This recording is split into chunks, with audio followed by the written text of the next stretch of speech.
sir. This boy lived with me in the orphanage until he was 14 years old." The words shattered the stillness of the Thompson mansion's marble hallway like glass striking stone. Ben Thompson, CEO, self-made millionaire, a man whose empire spanned Atlanta's skyline, stood frozen before the portrait that had haunted him for 3 decades. His breath caught. The world tilted. The boy's soft blue eyes gazed out from beneath the gilded frame with an innocence that time had preserved but life had stolen. The same gentle expression, the same faint scar above the right eyebrow, barely visible, almost forgotten. Ben's throat constricted until swallowing became impossible. Aisha Washington, the mansion's new cook, trembled as the words left her lips. Her hands gripped the silver lunch tray so tightly her knuckles paled. He called himself Daniel Hayes.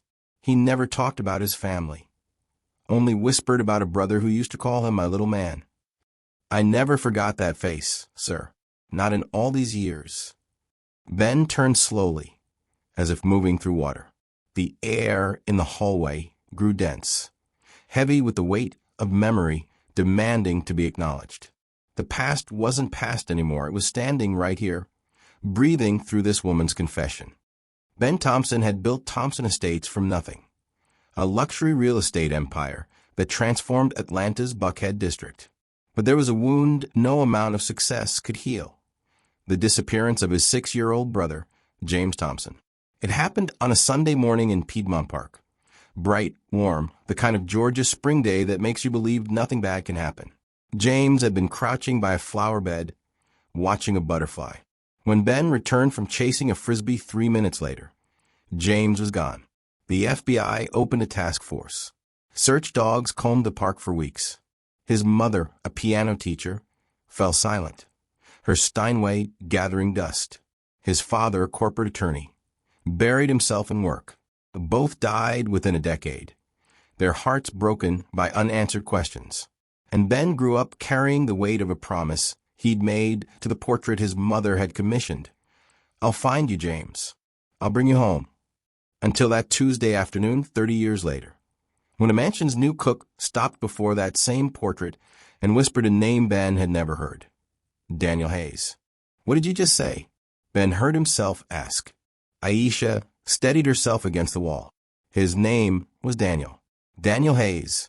"We grew up together at St. Vincent's Orphanage in Savannah. He told me he'd been taken from a rich family, about a big white house, piano lessons every Tuesday, an older brother who called him my little man. Nobody believed him except me." The floor disappeared beneath Ben's feet. My little man was their private nickname, something no one outside the family would know. They moved to Ben's study. Over bourbon and trembling hands, Aisha told him everything. How James Daniel had been brought to St. Vincent's by a woman claiming his adoptive parents died in a car accident. How he'd drawn the same house over and over, always with 2 boys and a piano. How he'd protected younger children, shared his food, never stopped believing his brother would find him. How, at 14, he'd been blamed for fighting off intruders and ran away rather than face a juvenile facility. "That was 17 years ago," Aisha said, tears streaming. "I've looked for him ever since. Then I walked into this house and saw his face on your wall." Ben stood at the window, staring at Atlanta's skyline. Somewhere out there, maybe his brother was alive. "Come with me to Savannah," he said, "to St. Vincent's. Help me find the truth." Aisha met his gaze without hesitation. "He saved my life more times than I can count. It's time I returned the favor." That night, Ben returned to the portrait one final time, standing in the darkness. "Tomorrow we start looking," he whispered. "If you're still out there, still waiting, I'm going to find you. I swear it." For the first time in 30 years, the boy in the frame didn't look lost. He looked as if he'd been waiting to be found. The drive to Savannah took 3.5 hours through Georgia's rolling countryside, past pecan groves and small towns where time moved slower, past roadside produce stands and churches with white steeples piercing blue sky. Ben drove in silence for the first hour, his hands tight on the steering wheel of his Mercedes, his mind churning through possibilities and dead ends. Aisha sat in the passenger seat, watching the landscape blur past, both of them caught in the gravity of what they were attempting. "I was for when they brought me to St. Vincent's," Aisha finally said, her voice quiet against the hum of the engine. "My parents died in a house fire.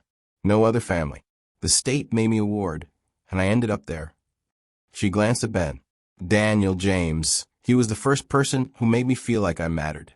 Like I wasn't just another forgotten kid." Ben's grip on the wheel loosened slightly. "What was he like?" "Kind. Protective. He had this way of making you feel safe even when nothing was safe." She smiled sadly. "He used to hum at night when the younger kids couldn't sleep. Said his mama did that. Hummed Chopin." Ben's throat tightened. His mother had done exactly that. Her voice soft and constant as breathing. "I spent 30 years building an empire," he said quietly, "thinking I could buy my way out of grief. But you can't.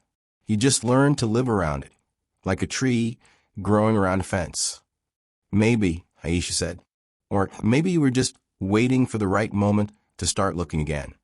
As they crossed into the coastal lowlands, the air grew thick with salt and history. Spanish moss draped from ancient oaks like curtains between worlds. The landscape itself seemed to hold secrets in its humid shadows. St. Vincent's orphanage rose from a forgotten corner of Savannah like a monument to institutional neglect. Red brick weathered to rust, windows dark with decades of grime, a chain-link fence leaning drunkenly around the perimeter. A sign hung askew, "Property of Chatham County. No trespassing." "It closed 5 years ago," Aisha said as they pulled up. "Not enough funding." But the rectory beside it remained active, a small white building where the remaining nuns lived out their retirement. Ben knocked on the door, his heart hammering. An elderly woman answered, her face creased with age and kindness. She wore civilian clothes, but the small cross at her throat marked her identity. "Sister Margaret?" Aisha asked. The woman's eyes widened. "Aisha Washington? My lord, child, is that you?" They embraced, and Ben saw tears in both their eyes. When they separated, Aisha gestured to Ben. "Sister, this is Ben Thompson. We need to talk to you about Daniel Hayes." Sister Margaret's face went pale. She steadied herself against the doorframe. "Come inside, quickly." The rectory's sitting room smelled of lavender and old books. Sister Margaret settled into a chair, her hands trembling as she folded them in her lap. "I've prayed for 30 years that someone would come asking about that boy," she said. Ben pulled the portrait photograph from his jacket. "The same face that hung in his hallway. Is this him?" Sister Margaret took the photo, and tears spilled down her weathered cheeks. "My God, little Daniel." She looked up at Ben. "But you called him Thompson." "James Thompson," Ben said, his voice tight. "My brother. Kidnapped from Piedmont Park when he was 6 years old." The nun's hand flew to her mouth. "Sweet Jesus. I knew something was wrong. I knew it." "Tell me everything," Ben said. Sister Margaret set down the photo with shaking hands. "A woman brought him in, gave her name as Evelyn Carter, said she was a nurse with social services. She had documents claiming Daniel's adoptive parents had died in a car accident, that he had no living relatives. I was the intake coordinator. I processed the paperwork." She closed her eyes. "I should have looked deeper. But we were overwhelmed. 30, 40 children arriving every month. The system was collapsing. I accepted it." "It wasn't your fault," Aisha said gently. "Wasn't it?" Sister Margaret's voice broke. "I helped falsify adoption papers for years. Told myself I was protecting children from traffickers, from abusers. But what if I was protecting the wrong people? What if I let a kidnapped child slip through because I didn't ask enough questions?" Ben leaned forward. "Sister, I need to see his file. Everything you have." The orphanage records were kept in the rectory's basement. Boxes upon boxes of yellowed folders. Decades of forgotten children cataloged in fading ink. Sister Margaret pulled Daniel Hayes's file with the certainty of someone who'd thought about it often. "I kept the ones that haunted me," she admitted. "The children I wondered about. He was one of them." The file was thin, half-burnt documents, intake forms with details that didn't quite align, medical notes documenting a boy who rarely got sick but often got into fights protecting others. And, at the bottom, preserved in plastic, a drawing on lined notebook paper. Ben's hands shook as he lifted it. Two boys, rendered in careful pencil, sitting at a grand piano, one bigger, one smaller, their hands on the keys. Behind them, a house with tall windows, and in the corner, in a child's careful lettering, "My brother will find me. James." Ben's vision blurred. He pressed the paper to his chest. 30 years of grief crashing over him like a wave. Aisha's hand found his shoulder, steadying him as he shook with silent sobs. "He never forgot you," she whispered. Sister Margaret wiped her own tears. "He left here when he was 14. There was an incident.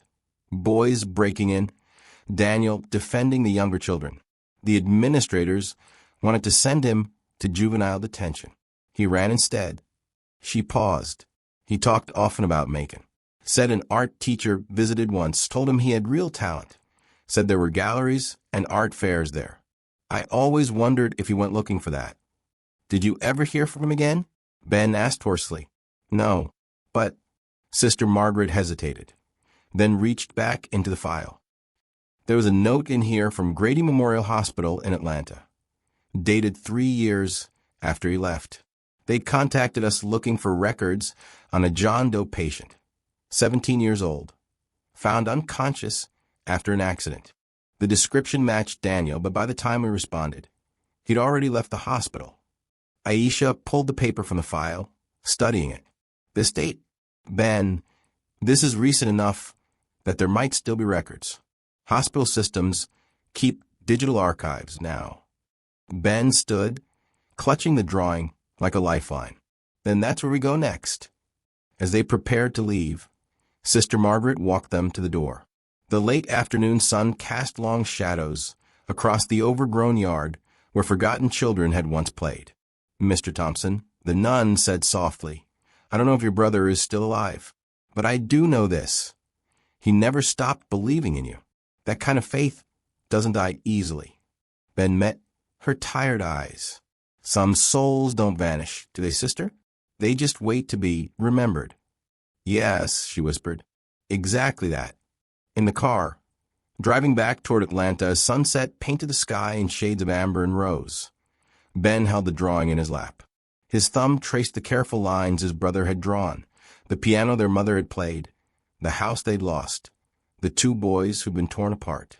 "James," he whispered, so quietly Aisha almost didn't hear. "I'm coming."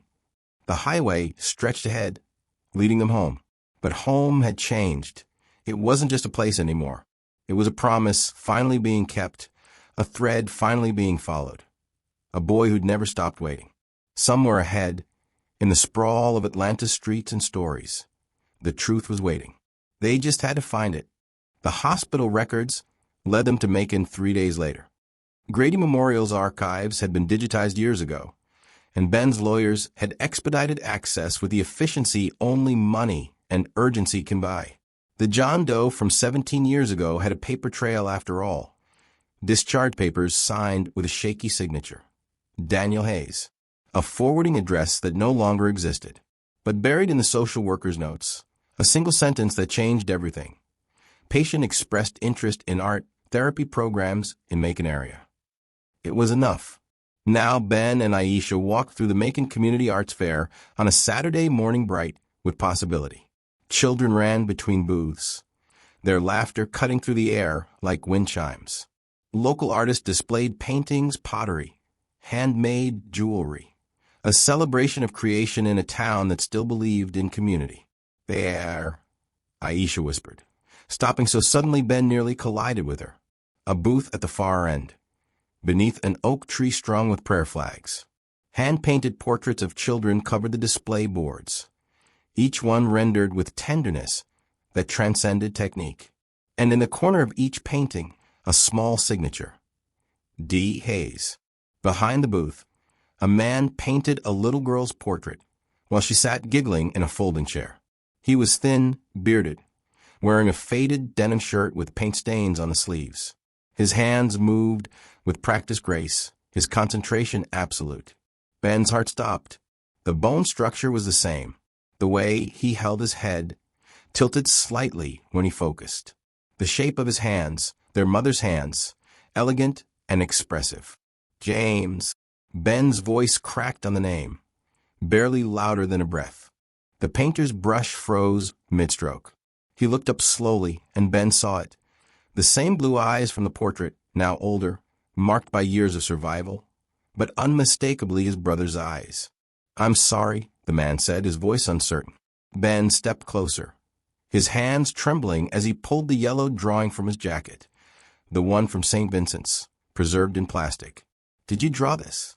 The man stared at the image of two boys at a piano. His brush slipped from his fingers, clattering against the easel. His breathing quickened. He touched the plastic with shaking hands. "I drew this. I don't know him, but I remember drawing it." His eyes filled with tears. "My brother called me that. James. He called me James." "I'm Ben," Ben whispered. "I'm your brother. I've been looking for you for 30 years. Time fractured. The artist Daniel James stood slowly, his legs unsteady. He looked at Ben's face, searching, and something ancient broke open behind his eyes. Fragments of memory, a garden, a frisbee arcing through blue sky, piano music drifting through open windows, a voice saying, "My little man, let's go find Mom." "Ben," he whispered, testing the name like a prayer. "You promised you'd find me." I never stopped looking. They moved toward each other, and when they embraced, 30 years of absence collapsed into a single moment. James sobbed against Ben's shoulder, his whole body shaking. Ben held him the way he'd dreamed of doing since he was 8 years old, tight enough to make up for every lost year, every unanswered prayer. Around them, the fair grew quiet. Strangers stopped to watch, sensing they were witnessing something sacred. Children paused mid-run. Other artists set down their brushes. Aisha stood apart, tears streaming down her face, watching the boy who'd protected her finally find the protection he'd been seeking all along. "I thought I made you up," James said through his tears. "The doctors said my memories were fantasies, trauma-induced delusions. But you were real. You were always real." "I'm real," Ben said, pulling back to look at his brother's face. "And so are you. And we're going home." The next weeks were a blur of medical appointments and psychological evaluations. James, he insisted on reclaiming the name, had suffered partial amnesia from a childhood trauma and a subsequent accident that had left him in Grady Memorial years ago. But the memories were returning now, rushing back like water through a broken dam. He remembered their mother's piano, her voice humming Chopin. He remembered the garden, the tire swing, the way Ben used to let him win at board games. He remembered the butterfly, the moment before everything went dark, the woman's hand closing around his wrist. Aisha spent hours with him, filling in the gaps for St. Vincent's, reminding him of the boy who'd shared his food and protected younger children, who'd drawn mansions on napkins and never stopped believing. "You saved me," she told him one afternoon in Ben's study. "More times than you remember. It's good to finally return a favor." James took her hand, squeezed it. "You never forgot me. That's its own kind of saving." Ben watched them together and felt something he hadn't experienced in decades. Family. Not the genetic accident of shared blood, but the chosen commitment of shared survival. One evening, a letter arrived at the mansion. Ben opened it to find shaky handwriting on hospital stationery. "Mr. Thompson, my name is Evelyn. I am the nurse who brought your brother to St. Vincent's orphanage 30 years ago. I am dying now, and I need you to know the truth. I did not kidnap James. I was working in a private clinic when a woman brought him in, drugged and terrified. She was part of a trafficking ring selling children to wealthy buyers overseas. She asked me to prepare documents for transport. I couldn't do it. I falsified death certificates for fictional adoptive parents, created identity papers for Daniel Hayes, and took him to St. Vincent myself.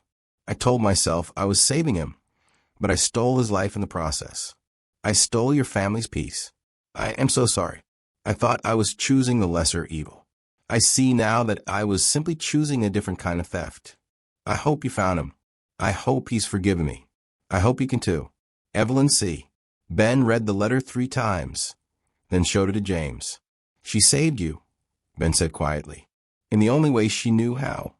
James stared at the letter, his jaw tight. Then slowly he nodded. The past has taken enough, he said, echoing Sister Margaret's wisdom. I won't let it take forgiveness too. 6 months later, the Thompson mansion transformed. The marble hallways that had echoed with loneliness now rang with children's laughter. The rooms that had been showpieces became bedrooms, playrooms, safe havens. The kitchen where Aisha once cooked in isolation now fed dozens, her warmth finally finding its proper purpose. The Thompson Family Foundation opened its doors on a bright October morning. 100 guests filled the main hall, social workers, philanthropists, former orphans, now grown, and children beginning their own journeys toward belonging. Ben stood at a podium, James beside him, and addressed the crowd. My brother and I lost 30 years, he said. We can't get them back, but we can make sure other children don't lose theirs.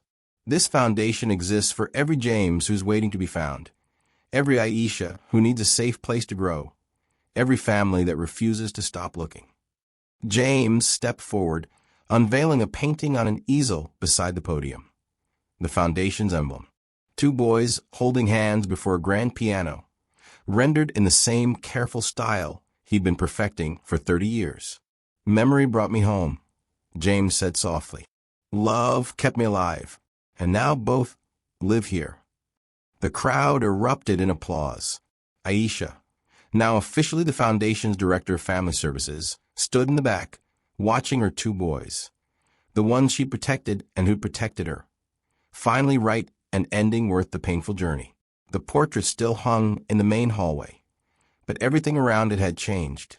The mansion was full now, children racing through corridors, counselors offering gentle guidance, families slowly knitting themselves back together.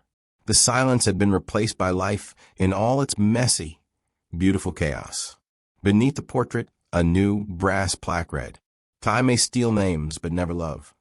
In memory of Eleanor and Richard Thompson. Ben and James often stood before it together, usually in the early morning before the house woke. Brothers separated by decades, reunited by grace, learning each other again one day at a time. Do you think they know? James asked one morning, gesturing to the plaque. Mom and Dad.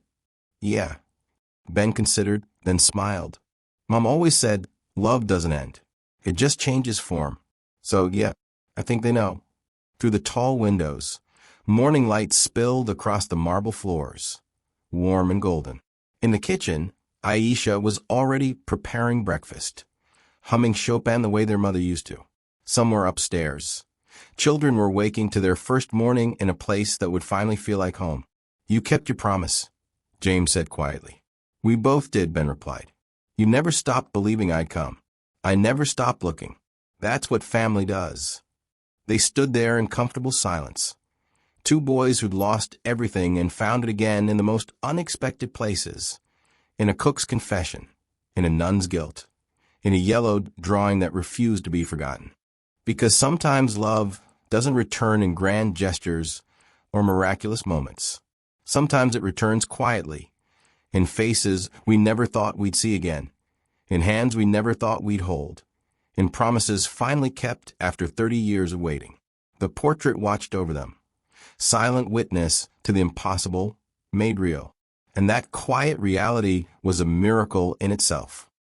If this story touched your heart, don't forget to subscribe and join us for more powerful true life stories that stay with you long after the screen fades. Thank you.